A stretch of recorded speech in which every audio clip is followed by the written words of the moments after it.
Hi guys, Woobai here, and we are going to go over a rare tier list for the top 40 because currently in the game there's a times 2 ancient going on, and I thought it'd be nice to celebrate all the rares that you guys are going to get, so I thought we'd dig into this here.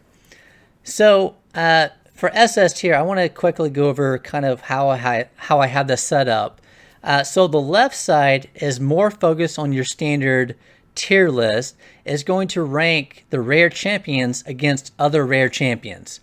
And I do put in there a little bit of notes, mainly for myself, and then what their skills are based on, because sometimes that kind of changes how I rank them, because I personally love defensive champions. So if their skills are based on defense or maybe hit points, I might favor them a little more. On the right side, I have certain content categories in the game that I like to score the champions on. And when I do this, I don't really take into consideration that they're rare. So even though they might perform exceptionally well as a rare champion in a certain content, like a dungeon, I'm really only going to rank them against every champion in the game.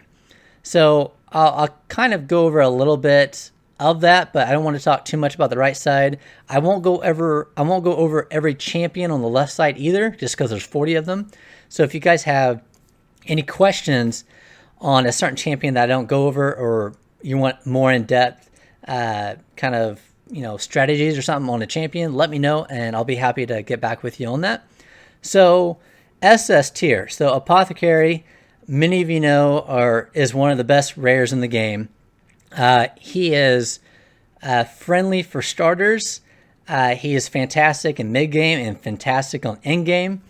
His A1 hits 3 times, so you can pair it very well with the Giant Slayer. He has probably one of the best buffs, especially for a rare, that I can think of. So he has an all ally buff that puts a 30% speed buff on them, as well as increase their turn meter by 15%. So you deck him out on speed gear, he's going to rotate so fast that he's going to be able to pop this skill up pretty frequently. If you just glance over the right side a little bit here, he does phenomenal just in about every category in the game for, even in-game content. So even Clan Boss, you can run a speed team with him. Coldheart, this is probably one of the best rares that I can think of just because of the DPS. One of the best DPSers in the game, not even considering her being a rare. If you look, I did rate her on the right side as overall A. And the reason is because, so while she performs exceptionally well in certain categories like Spider, there's other categories like Arena and Campaign that I don't really like her in. So if you're wondering why like Kel is an S overall and Coldheart is an A, that is why.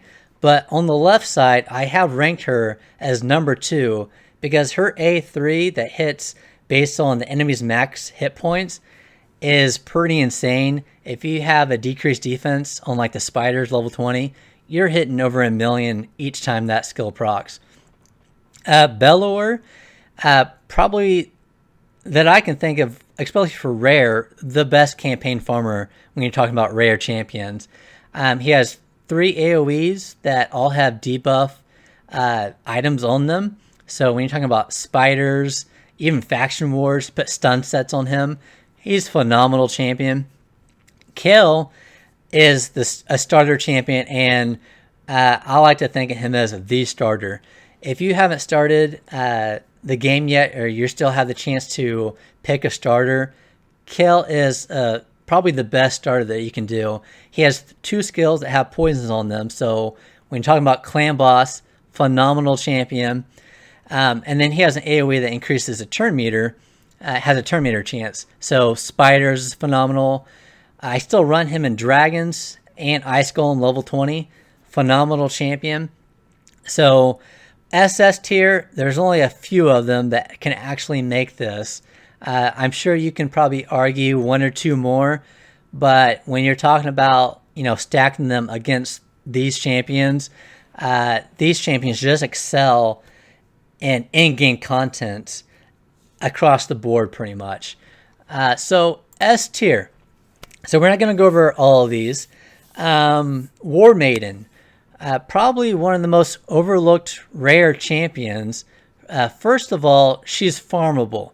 That is huge. So you can get her and skill her up pretty much for free. Just run the campaign that gets her. And I think, I could be wrong, but I think the dungeon that you can farm her on, you also can get Shield Guard, which is a phenomenal uncommon. But anyways, so she has a skill that when you have it booked out, it's 100% chance to place a 60% decreased defense on all the enemies. Excuse me.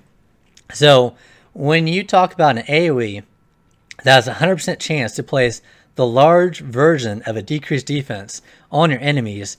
That is not a rare skill. You just don't see that on a rare. You see that on really good epics and legendaries.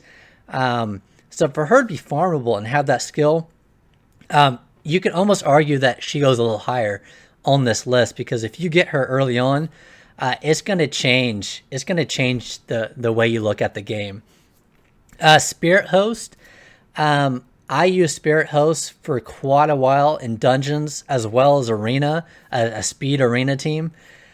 She has an all ally 50% attack buff, and then she has another skill that removes debuffs from all your allies and places a block debuffs.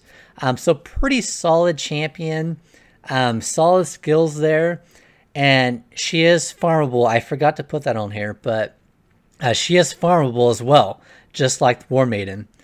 Bulwark, if you look on the right here, I didn't score him very well on any of the content, but I had to put him this high because his passive is almost unheard of for a rare. There's only a few champions in the game that have something like this. So he has a passive that has a 30% chance to extend debuffs whenever he gets attacked. So when you talk about Clan Boss, that is phenomenal. And for a rare champion to have this, they have to be placed at least in the S tier. I don't know if I could have placed them maybe a little lower in this tier, but to have that, I had to place them in here. And last one here that I'll talk about is Bogwalker.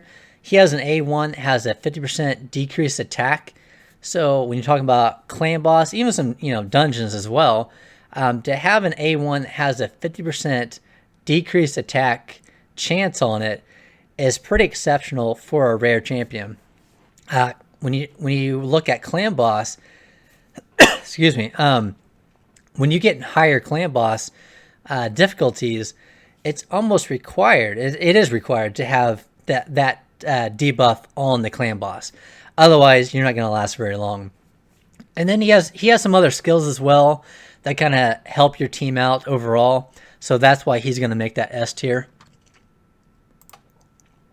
So for the A tier here, we got quite a bit of champions. I could say this wrong. So Hyris, she is farmable.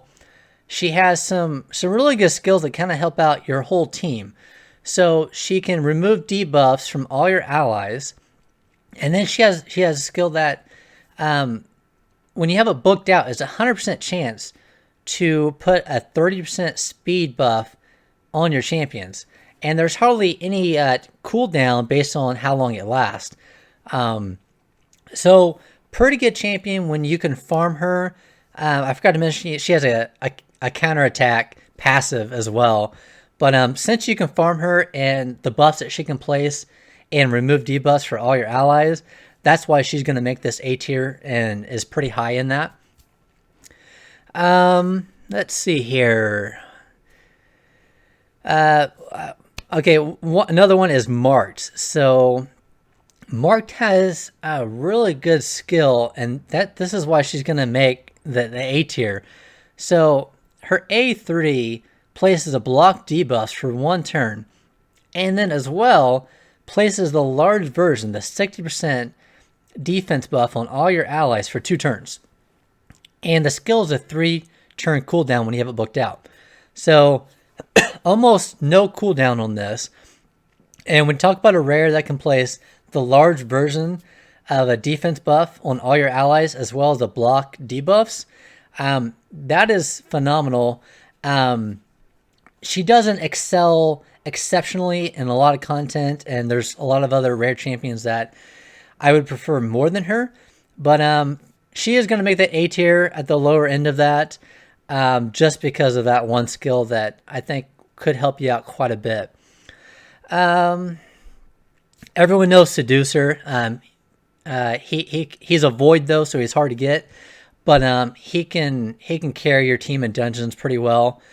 A lot of these other champions are going to have like buffs and debuffs that kind of either affect all the enemies or help all of your allies out, and they're the larger versions of those buffs and stuff. So that's why they're going to kind of make this A tier. The B tier, last tier here, you're going to see that as well as far as helping out all your allies, but a lot of them are the lower versions. So, you know, if you're talking about like the speed buff or the heals or something, it's going to be a lower version of some of those A tier champions. Just kind of going through the list here real quick. So Runic Warder, he has an A2 that has a 50% attack debuff chance, as well as he has an A3 that places a reflect damage as well as a continuous heal on all your allies. So can help out kind of getting through trash waves and stuff. Not too bad. Let's see here. A Hex Weaver, she is a pretty good support for beginning and mid game. Her A2 can heal all your allies based on their max hit points, and then she as well places a 30% crit buff and a 15% speed buff on all your allies. And then the last one here, Ironclad, he barely made this list, but the reason, just because I'm more or less curious, I think it would be a good thing to test out, but he has a passive that if you heal him, any surplus heal over, once he's healed to full, any surplus triggers an AoE attack for him. And so it's only 50%. So if you heal him, let's say he's max hit points, like he's fully healed, and you heal him for, let's say, 20,000 hit points. So he's going to do an AoE for 10,000 damage. And it's not really the damage that I was really concerned about here.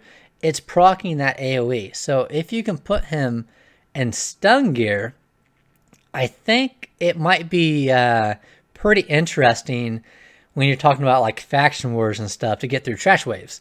But it's not phenomenal. He makes the end of the B tier. But let me know what you guys think. Do you want me to talk about the right side a little more? Let me know what you think about the left side. Obviously, I know when you have a tier list, there's always a place that you can argue a champion goes lower or higher, because a lot of it depends on what your team composition is, what your gear is, and what content you're running and what level of that content that you're running. So yeah, let me know what you guys think, and if you guys kind of disagree. I love it when you guys disagree, so let me know if you guys disagree, because I want to evaluate this. But hope this helps, and I hope you guys get a lot of rares and the summon event happening right now. Anyways, talk to you guys later. Thank you.